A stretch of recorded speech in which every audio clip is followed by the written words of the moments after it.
everybody. Welcome to the podcast. I've got with me today Joey de Wit from Agent CFO. And so I'm really excited to talk about some stuff with you, Joey, because we were talking before this. We've got a lot of overlaps in our many entrepreneurial attempts before figuring something that kind of works. And I also have been, scoping you out on LinkedIn and love a lot of the stuff you're saying. So we're definitely going to dive into that. But Joey, I'll let you kick it off.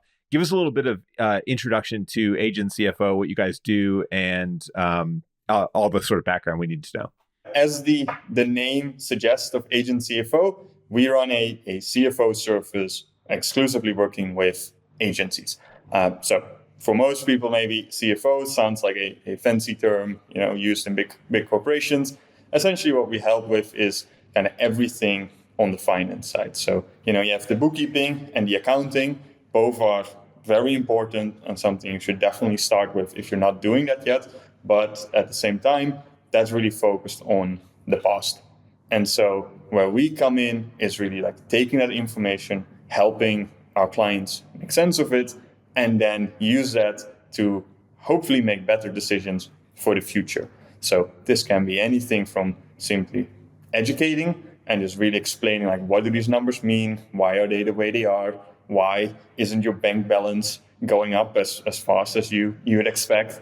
To even more like, deeper strategies on like, hey, like, is the pricing you're doing, is that the most optimal way? Like, can we tweak anything there? Or how are you paying your team? Is that in line with the market?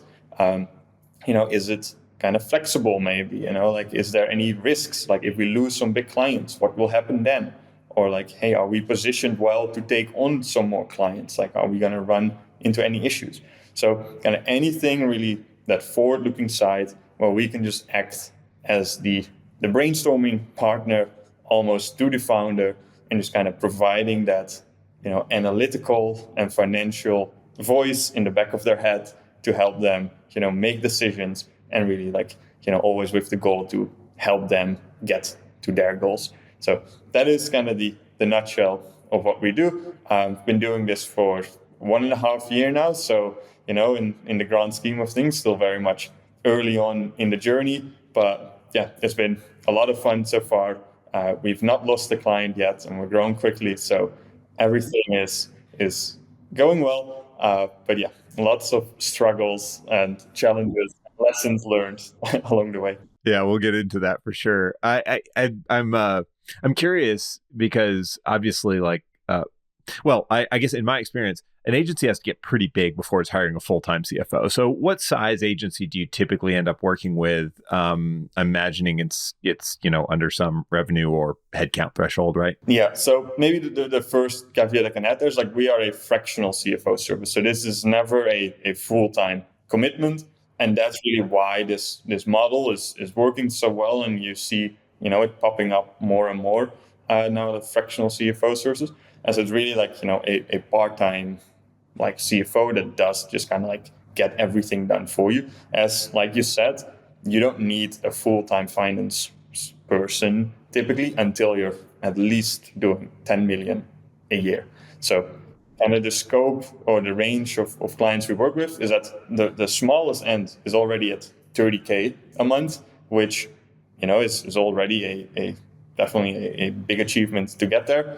But that's typically where it slowly starts to make sense. So that's when like you have the proof of concept, you've already hired some people most likely, and now you just want to scale quickly without, getting in a scenario where it doesn't really like work out or your profits are dwindling as you scale.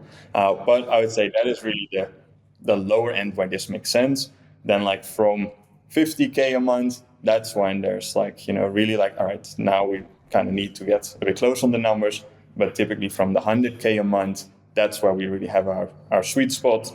And so our largest clients, they're doing 400K a month, but most of the clients are kind of in and around that 100K a month range. That's really where we feel like we can add a lot of value.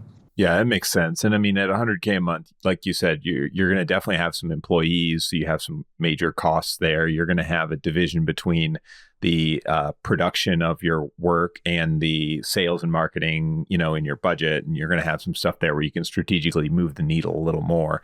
I think it's when you're down at 20, 30K a month, it's like, you're kind of paying the owner and, a couple freelancers and that's it. It's like there's not a lot of strategy you can do there other than try to grow.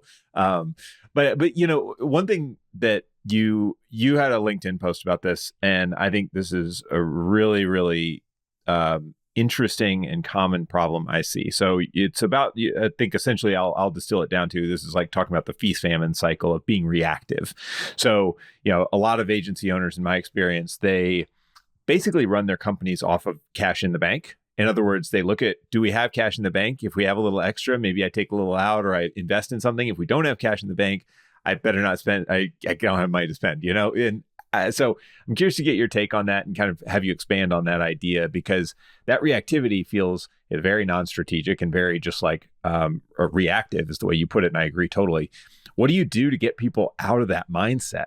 It's usually the biggest topic I speak with clients and the main thing we're facing. Because on the one hand, it seems so obvious. It's like, just, don't spend as much money, be smart about it and that's it. But in reality, when you have a million other things on your mind, that's very difficult to take the time and really plan for this. But as you said, like being proactive is always better than being reactive.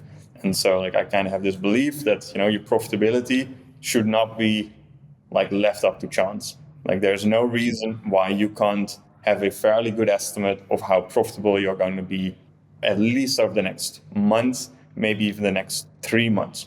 And so how we kind of approach this is through budgeting. So very simple, we can look at how much revenue we expect to generate in the next month. Then we can just already see all right, which staff members are we going to pay? Maybe this is a flexible arrangement, which is always my preference, that maybe the team gets compensated based on the clients they work on. So kind of have your biggest cost move up and down with your growth. But then also we know the software payments you have. We know how much money you want to take out of the business yourself. We know any other expenses. And then we can just see where should we end up. And that's what we then use to be hey, it looks like we still have 6K left. Should we reinvest this into the business? What would have a good ROI in that sense? Should we keep this in the bank so that we can build up a bit of a buffer so that we have more peace of mind? That is really how we like to approach it. So it's not rocket science. A lot of these financial terms are very complicated, but at the end of the day, it's just we know which clients we have. We know which clients we expect to sign maybe, and then we know what costs we have. These are all given, and then we can just kind of plan around how much can we invest? Is now the right time? And what do we need to do to keep growing? One of the pushbacks that I get from agency owners whenever I talk about financial planning is, it's not something I talk about every day, but it just comes up. One of the pushback though is, well, I have no idea how to do projections, because it's referrals come in when they come in, and I just sort of take the business as it comes, and we get too busy, I'll say no to things. How do you help people overcome that? And then this probably reaches a little bit beyond a typical maybe CFO question, but I think it sounds like something you've thought about too.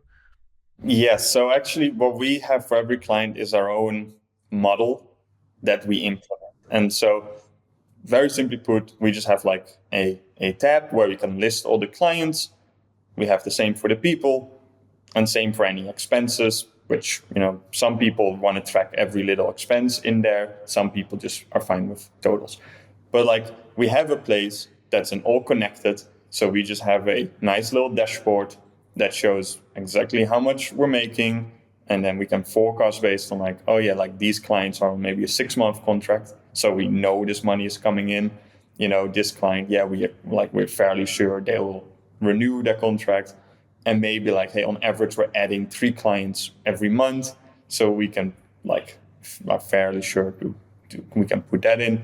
And that's how we kind of estimate for this. And, that's what we see. It's almost every agency has some sort of sheet, or they have maybe they have a way to track their finances. Typically, it's a different tab for every month. And so just when the new month comes, they duplicate their tab, change some of the numbers, and that's kind of it. But then it becomes very difficult to forecast. It's very manual. And so, yeah, we've, through countless hours and many iterations, we've kind of found now a structure that seems to work well. And so that's what is a part of our service, to make that planning a little bit simpler.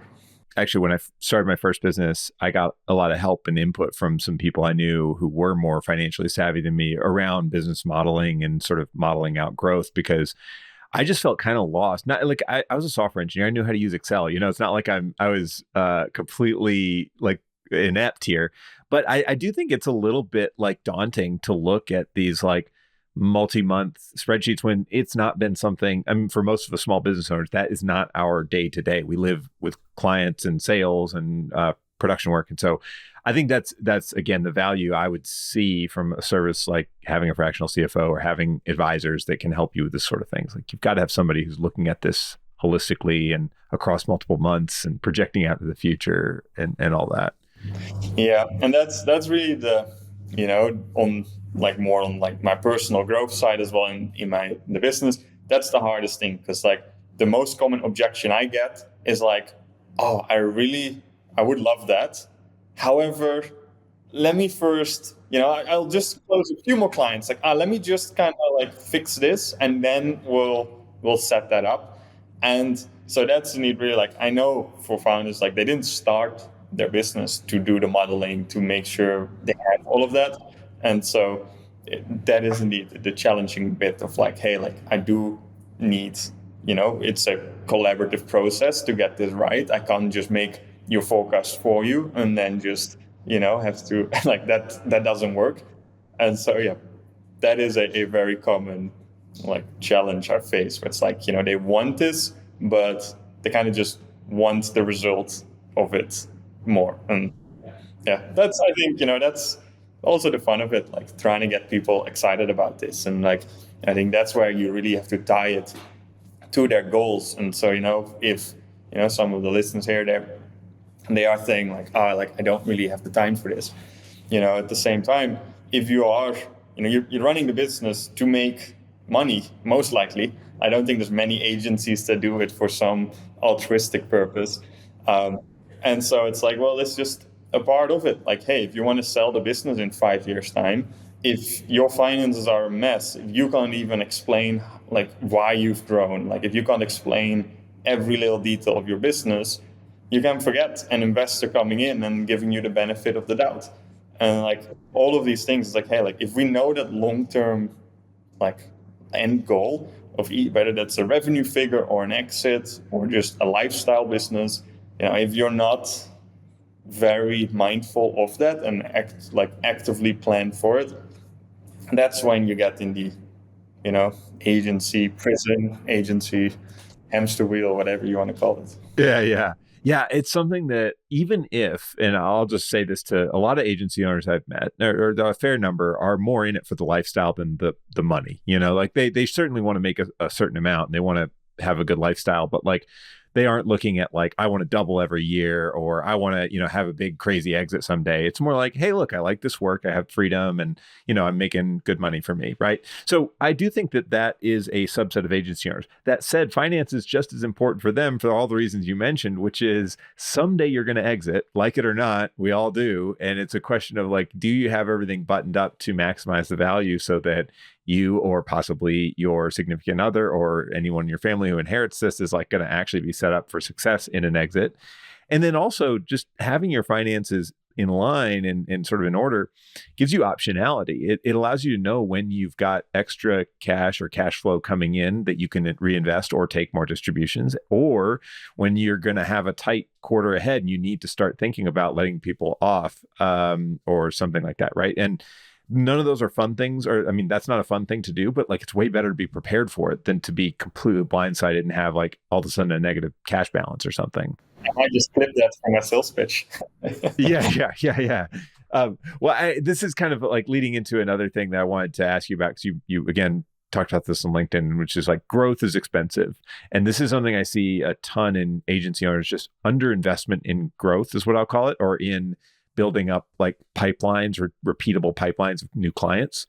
The typical pattern I see in small agencies is they have one channel, and it's referrals, word of mouth from existing clients and friends and partners and things like that, and usually it's very hit or miss. Like some months it's great, they have tons of intros, other months they got no sales calls and they don't know why.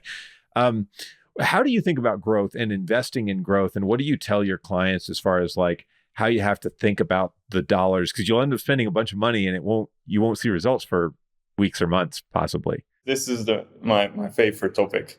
And so I think with the agency space, there's something that is just indeed a potential downside, but at the beginning it's an upside. So how I look at agencies, like it's the best business to start, especially as a new entrepreneur, because you just need one nice client, and that is a salary pretty much. Like you could live off that. There's not really any business where it's that easy to get off the ground and, run it. And no startup costs essentially other than your time. No and, investment, no anything. Yeah, very. But as the world is a pretty fair place, in my opinion, in most of these cases, everything is quite efficient.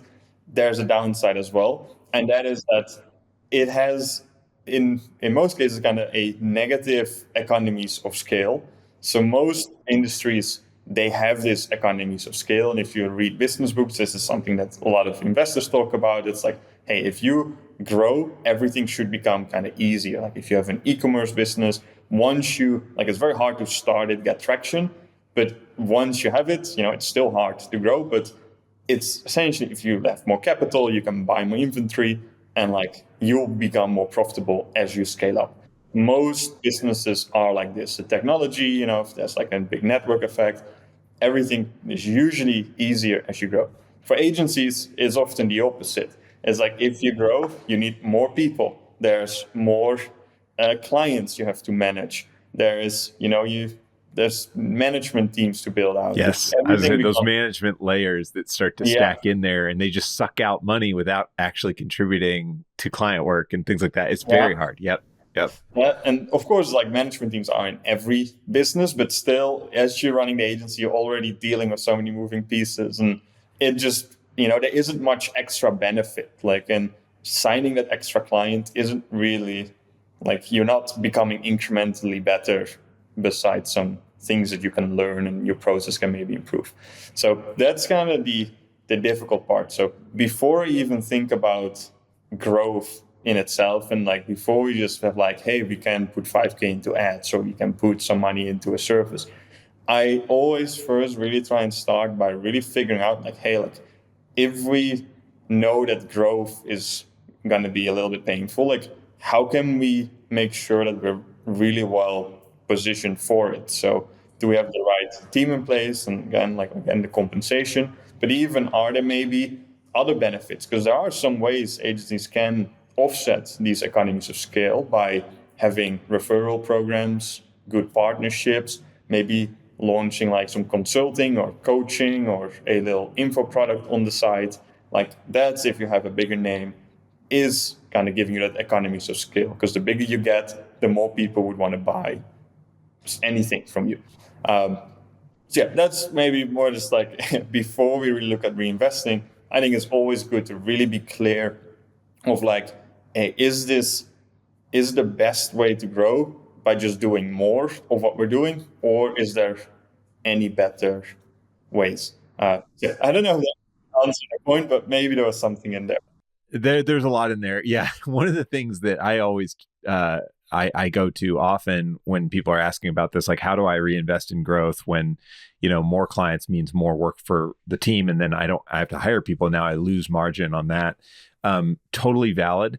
And usually my answer, obviously every situation is different, but my usual answer is raise prices.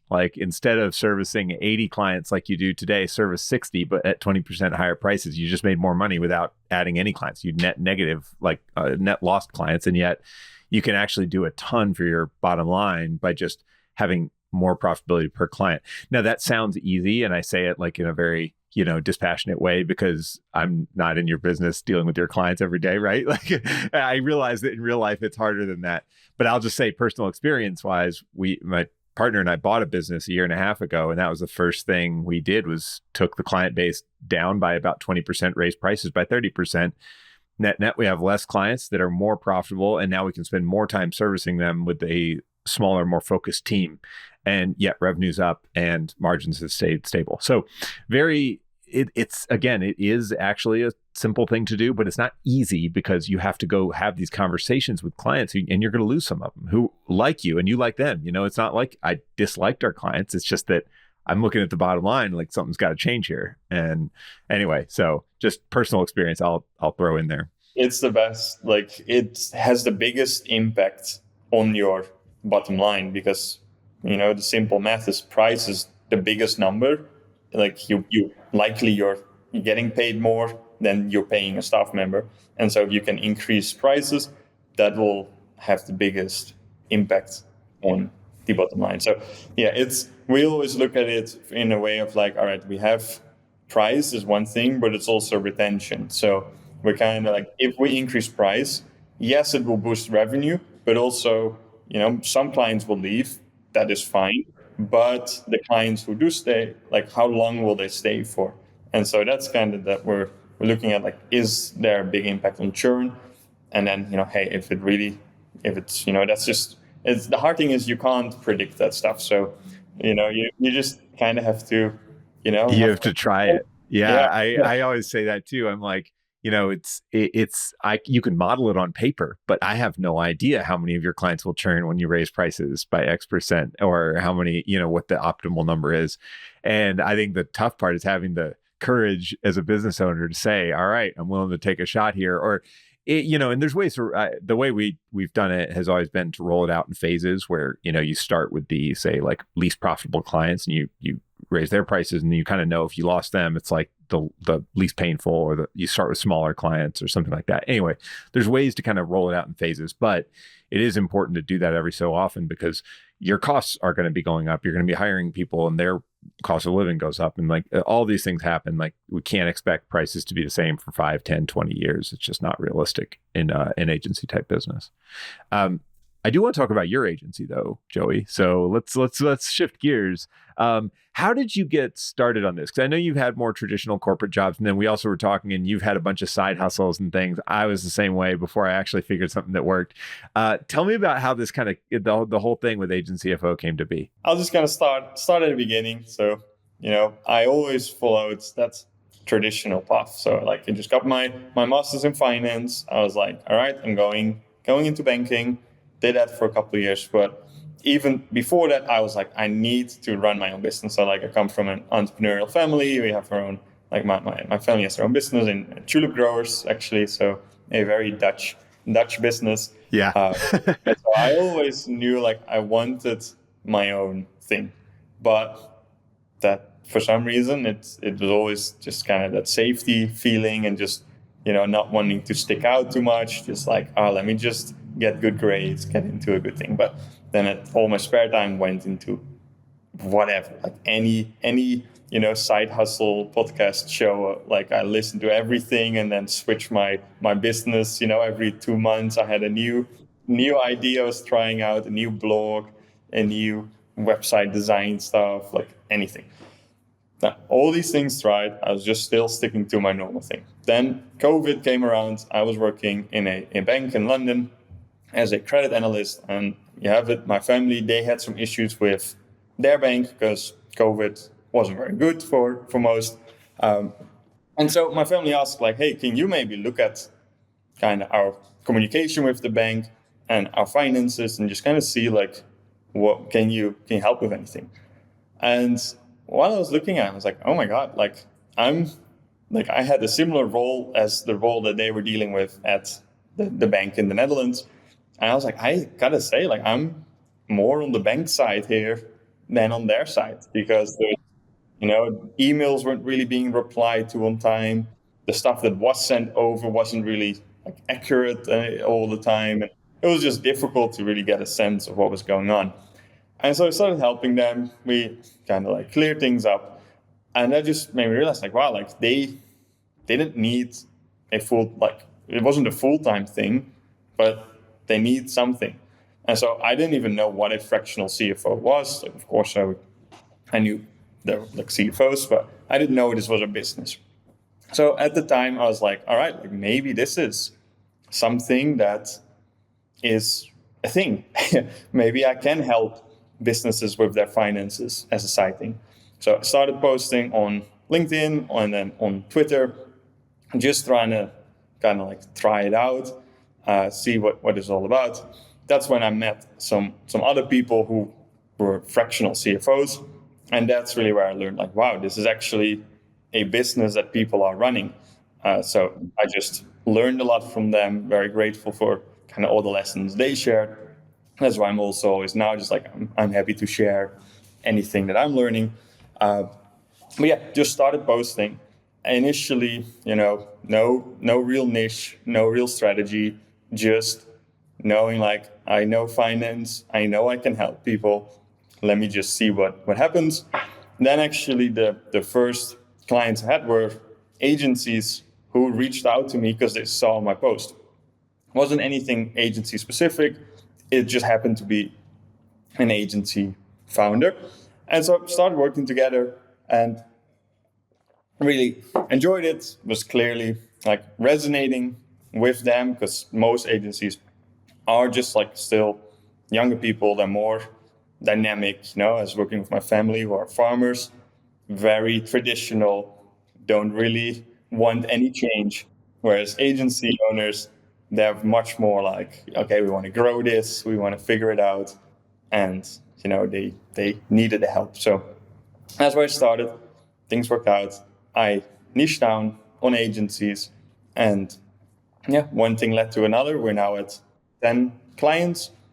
I have my wife. She joined me. She worked in banking as well. She left her job, I think, 5 months ago to join full time.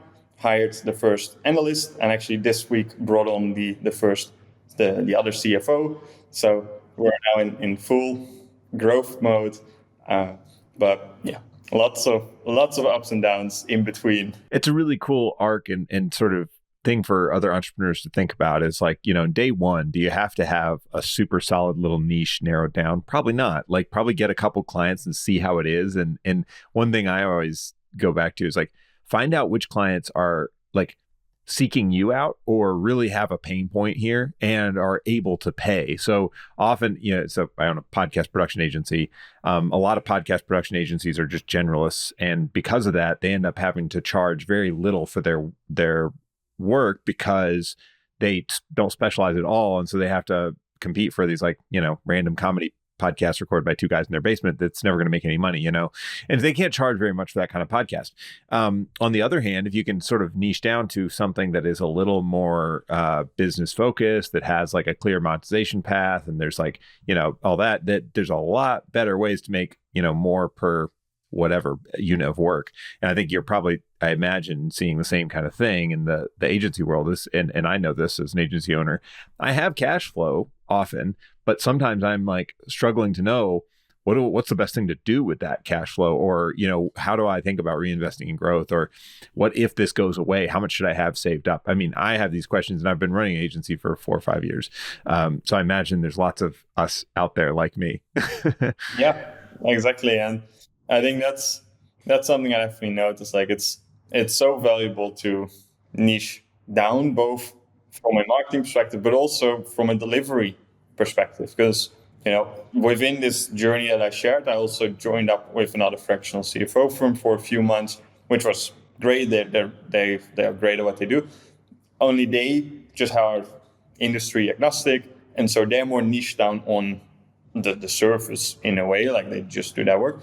But what I noticed there is like, well, it was so difficult for me to then look at an e-commerce business, help them with their inventory management, then a farm, help them with their planting season, then an agency, help them with their people management. And I was like, it's possible because it's still money coming in, money going out. And if there's questions, you can find an answer to that question. So it works. They're getting great results. But for me, I was just like, I found it very difficult. I'm just like, I'm constantly switching context.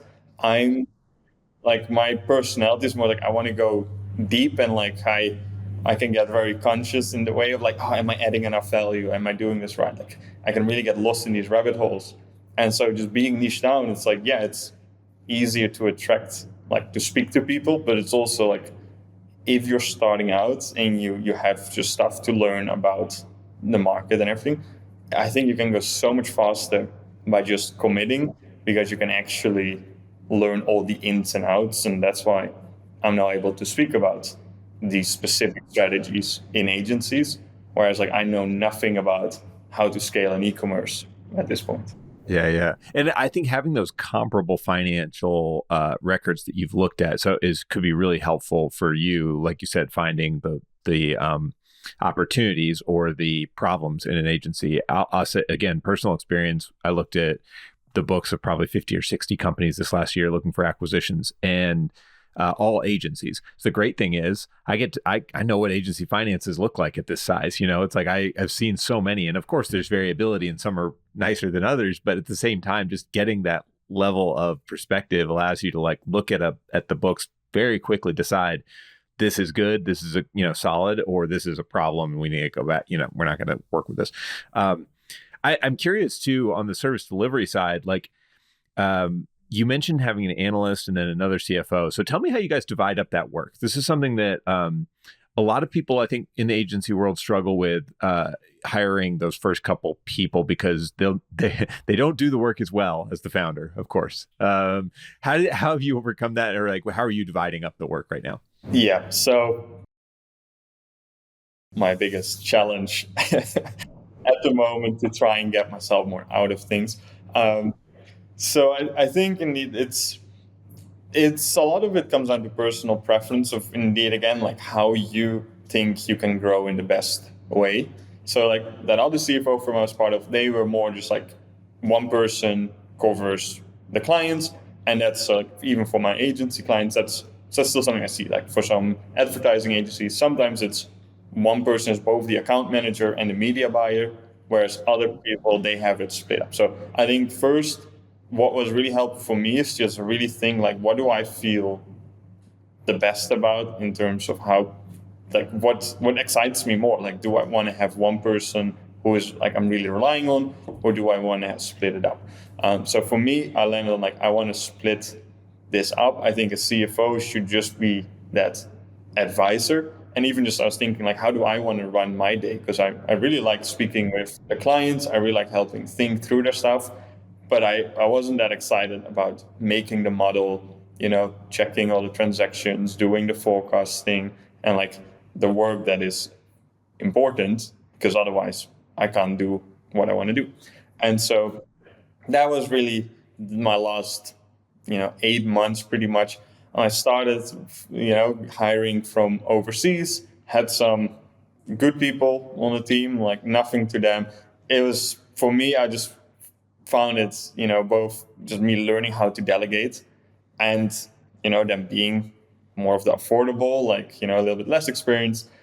That just caused for, I think I probably lost a couple months in just trying to train, getting frustrated that things didn't work, and communication sometimes was an issue. So that's the first thing I really tried. Like I've gone through a couple like VAs and people, just figuring out like how can I buy my time back. But yeah, I did find like cheap labor is often you pay for it in other ways. That is something that just it seems kept coming back. So now how I've done it, like actually a good friend of us, we hired him. He's now the analyst, and so like I said, he's mainly working on the models, and then I'm reviewing it and then discussing it with the client.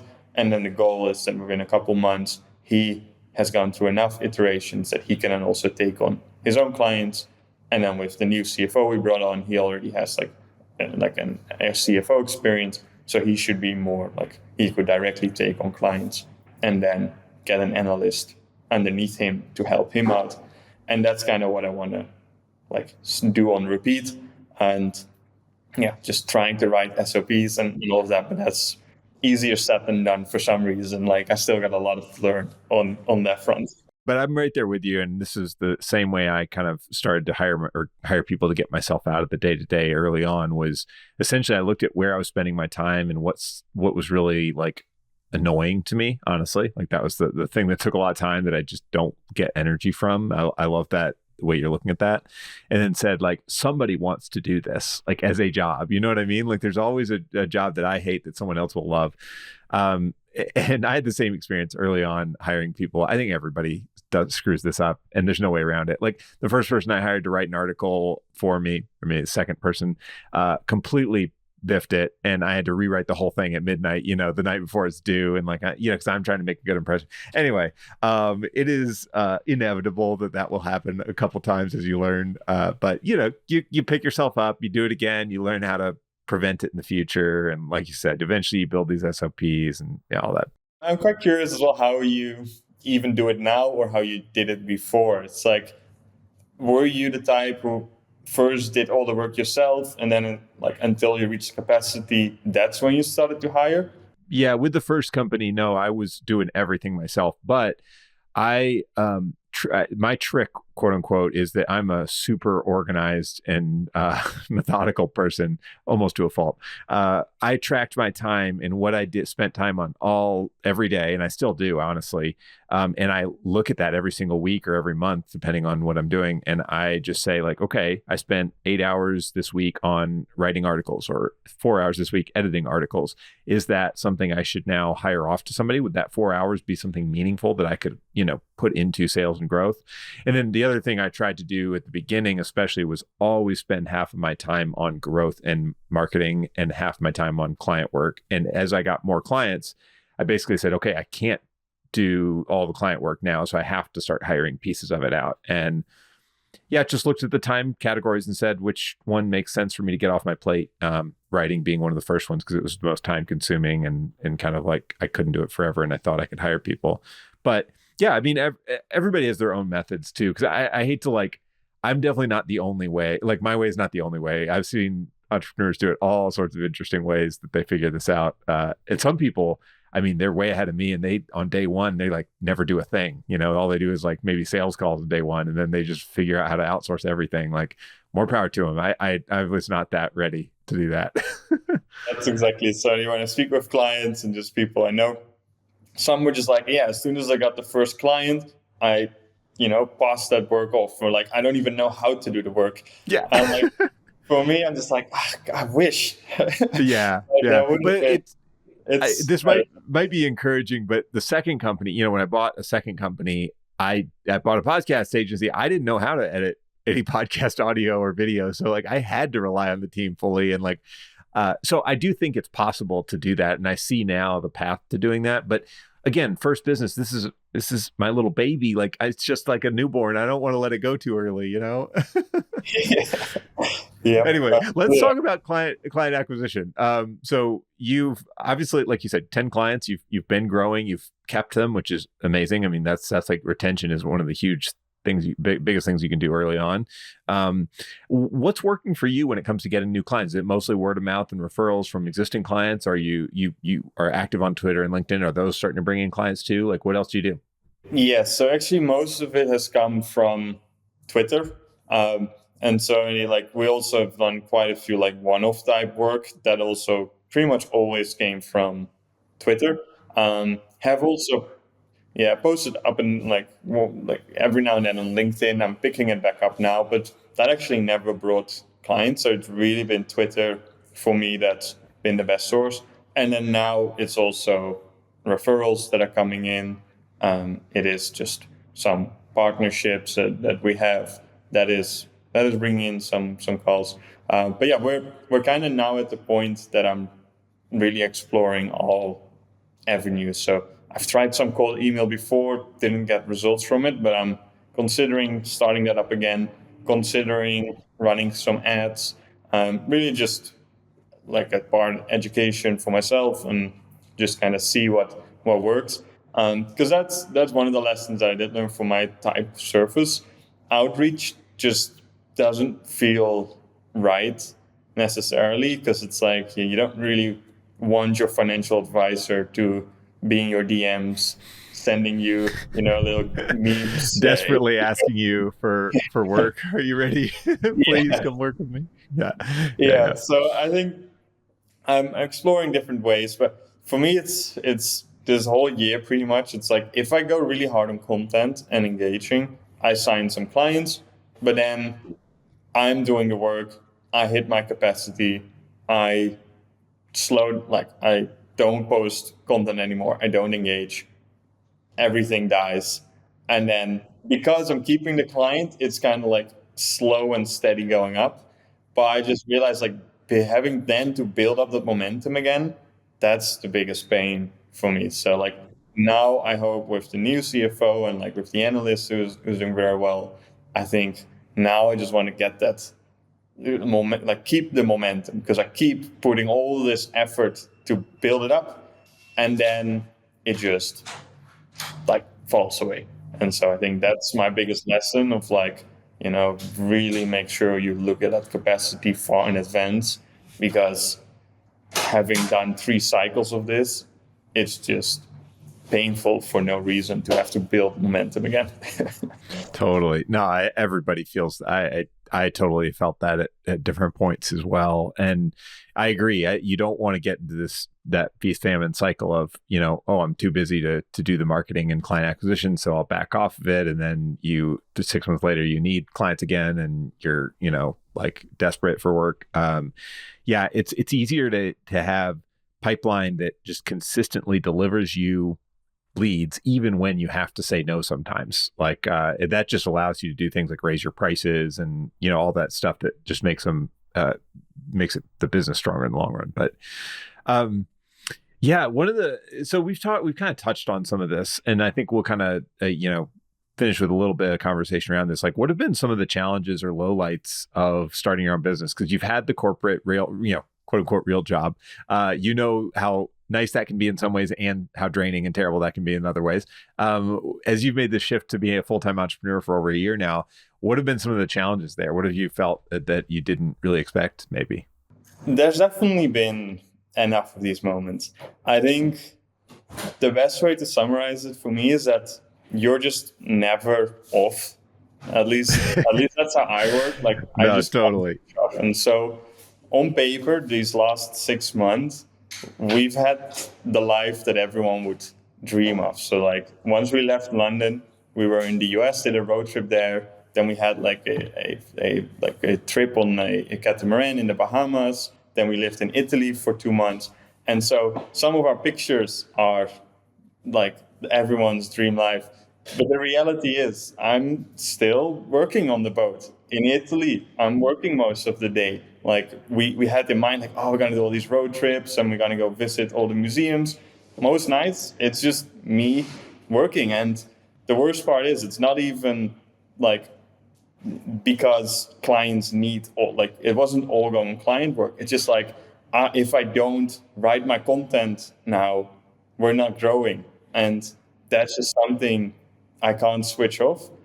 And so that is, I guess, like, if people want to go for this, that's the main thing. Like, you got to be prepared of that. Unless you're fine with like a lifestyle business, that's like perfectly fine. Then you can probably like have like 5 clients and have a good life. I really want to grow this much bigger than just me. And so, yeah, I think that's the hard part, where you just look back at this and be like, all right, like, what the hell have I done? Like, we spent 2 months in Italy. What did I really do? I just went for hikes every now and then. But like, I think that's the most challenging part, where you then feel like, how is this ever going to change? Like, it's just me. And then you hire people, and then it's like, I'm only working more, because now like I'm training them and I'm correcting them, and like, why is my time requirement not changing even though I'm hiring people? These frustrations, that is, that's difficult, but yeah, like that is really, if I have to name something, because like overall it's just so much fun, and like compare this to what I had, last year, I wouldn't trade this for the world. And it is fun. Like, the reason I'm doing it is not because I feel forced to work all day. It's like, it's just what I want. But then it can get quite a lot. I totally empathize with that. It is so hard for me to disconnect from it. And maybe I never fully am disconnected, even in my longest vacations. Like, I'm always thinking about something related to the business or the future of it. I think that's just a perpetual challenge for entrepreneurs. I don't think there's a solution to that. But yeah, have you, being a digital nomad, this is adds an interesting extra challenge because I've found it very helpful to have a local support network. I live in a big city in the US in Chicago. And so there's enough of like an entrepreneurial community where I can kind of meet the same people on a regular basis, and there's organizations for it. Have you found that in a remote setting, or is that something you're looking for, Joey? I'm curious if you've got solutions you can share, or if it's something you've explored. Yeah, so for me, it's Twitter has really like I can fully credit all the success we had so far to Twitter. Like that really opened all the doors for me. So when I still was at my job and started posting, I met 5 other guys who were also still in their job. We just met up in London, and it was like, oh, I want to quit. And so now we've gone on holidays together. We're like still friends. They all run like agencies now, even bigger than mine. And so like that's been like I still feel like I can get that through these online calls. Like yeah, it's in-person part is nice, but like it is, you're just kind of used to it now, for me at least. But yeah, now we're based in Dubai, and so this is where I am looking to build more of a actual like in-person base, because you do need that in-person contact. But no, I think this day and age, it is just fine to have like this. It's so easy to meet people online, and that's the fun thing working with agencies, because I consider all my clients my friends. And so, most of our calls always run over just because we're talking about, life. And so that makes it still a lot of fun. Oh, for sure. I've always found that I've always met a lot of people on the internet, and I remember like early, like when I was in maybe high school or college, and I'm meeting people on the internet, and then meet them in real life in college. And my parents thought that was so weird, right? But now it's like it's pretty common for people in our generation and younger. I imagine even more common. But anyway, I think one of the cool things about it is you get to meet people in places you would not normally, go. So when I go to a new place, I actually took a trip out to Seattle and Vancouver a couple months ago, and I just met with 5 or 6 people in each city who were internet friends, and it was like a good excuse to actually go have lunch and coffee with these people who I've only interacted with online. And you do get kind of a deeper connection with people once you can get them in person. Plus, it's like a good excuse to go see a city, and you can kind of like the whole thing. Like you said, it can be clients, it can be employees, it can be contacts and partners. But either way, I find it very fun to be able to go to a city and just know there's 5 or 6 people I could kind of call on to just go do something with, That's probably one of the most fun things that I find about doing this. It's like life in general has become so much more interesting, because like, London is probably a bad example of this, but like, if you're in corporate in London, it's just like you can't be like, no one is excited about stuff. No one goes to the pub and is like, wow, this deal is so interesting that we're working on, and like, oh, I really like want to finish this up, and like, oh, I have a good idea to improve this process. No one it's all only complaining. And so now just the circles you get to operate in, it's just so fun. Like everyone is so excited. Everyone's always thinking about how can I grow? Like, have you tried this? Have you tried that? And like just life has become, it's so much more fun to be an entrepreneur. Hanging out with other entrepreneurs is addicting, and in like it's so hard. It's kind of like sad in a way, but it's hard for me to go back to my friends who have normal jobs and talk to them for an extended period, because I'm like, I don't have any of these same problems. My boss is me. Like I don't complain about my boss. I'm not worried about the benefits getting cut or whatever. I'm like, dude, I'm just living my best life. I don't know. Yeah. So a question I always like to ask people. I'm a big reader. I got 2 young kids, so I don't read as much as I used to, but I try to swing in a couple books a month. Any books that you recommend, Joey, as far as like things that helped you on your entrepreneurial journey, or things you're reading now that are kind of helping you as you're growing? Anything that you'd throw out to listeners? One book we actually sent to all the clients as a kind of like the welcome gift is Built to Sell. It's quite a big one. I like the one so much because it's so simple. It's just a story, but it's about an agency, so it's just very applicable. And I quite like a lot of the things in there. So that's, even though it's a relatively basic book, I think there's a lot of nice concepts in there. So that's one that helped me a lot. Yeah, me too. And I'll also just shout out John Warlow's podcast, Built to Sell, which is one that I listened to on repeat as I was like starting the company and going through acquisitions. It's just really, it's basically just he interviews business owners who have sold, and it's just a wide range of stories, but every one of them has like, some little nuggets you take away and hopefully make us better operators in the long run. But anyway, I'll let you keep going. I'm actually currently reading the Art of the Sale, or must like another book of him, and it seems good so far. Another book I'm also reading right now is the new one from Andrew Wilkinson, so Barista the Billionaire. Andrew Wilkinson has been an inspiration for a long time. Like, I really like his strategy of having the agency for cash flow and using that as the launch pad. So I listened to all his podcasts as well, and I think this book has a lot of interesting things in there.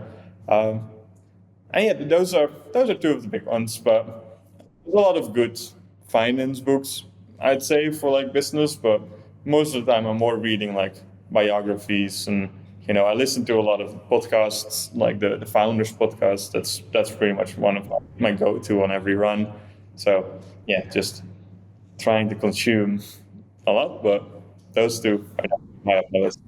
I think it makes a difference. I mean, I always think about it like the way you can control your brain is by surrounding the influences that you have around you, right? It says one of the ways you can kind of hack your brain. And one of those influences is the media and the people you're listening to on regular basis. And that, when you're listening to biographies of successful founders, or you're listening to podcasts with stories of founders who've done things like what you want to do, it's just going to make you adapt more into their thinking. And that's kind of, to me, what I want is like to think like the people who are 10 times bigger than me think, and figure out how to reverse engineer that essentially. Joey, okay, one question I want to end off here with is, if we follow up with you in a year, where do you want to be? What do you see? What are some of your goals for the business or for yourself and your growth as a leader? For me, the goal now is just to get this to 7 figures. And so it's a completely just, goal without a real reason. I know the number might not make me happy, but I kind of see this as just the journey. That's what I'm here for. Like, I know that if I get this to the 7 figures, I will learn so much about hiring, about sales, about keeping clients, about improving the service. And that's kind of what I see as sort of the vantage point that I want to get to. And then from there on, I can see, do I want to get into acquisitions, a different industry? Do I just want to take this even further? So that's kind of my main focus now. Get to that point, hit the vanity metric, and then we'll see what's next. Awesome. I love it. And I don't think, a lot of people critique revenue as a goal. And, we'll say either that like revenue is just vanity, or that, it doesn't really mean anything if you're not profitable, which is true. But at the same time, like, I think the good thing about revenue is, like you just alluded to this is why I use it as a benchmark too, is growing revenue by 10x, 5x, whatever X it is today, will force you to learn things that you don't know how to do today, because you're going to operate a larger machine. And that means more people, more layers, more problems. You're going to deal with like financing and cash flow issues you didn't deal with when you're 6 figures. You're going to deal with people issues and management issues you didn't deal with. You're going to deal with sales issues and procurement issues you didn't deal with. It's just everything multiplies out. And I've seen that in both the companies that we own. It's not like it's going to make you happier to be a 10 times bigger business or 100 times bigger business. It really won't. But it's just more headaches. But it will force you to learn some things you don't know when you run a really small company. So I think it's a fair benchmark. Okay, cool. I'm looking forward to following up in a year, because I think you'll probably get there. Yeah. Well, thanks, Joey. This has been fun. Where can people check out Agent CFO? It's AgenCFO.com. Is there any way that people can follow up with you personally if they want to learn more? Yeah, so best way is either through LinkedIn or to Twitter. should find my name. I think Twitter is Joey de Wit _. So that's probably the best place. Or just on our website, if you book a call, it's directly with me. So those are the best places. Great. Thanks, Joey, again for the time. This was really fun, and we'll keep in touch. Yeah, for sure, Karl. This was fun. Thank you for watching this episode of Retain Trust. If you like this one, give it a thumbs up and subscribe on YouTube. It takes 2 seconds and it helps others find out about the show. And if you have questions or suggestions for a future episode, leave a comment. See you next time.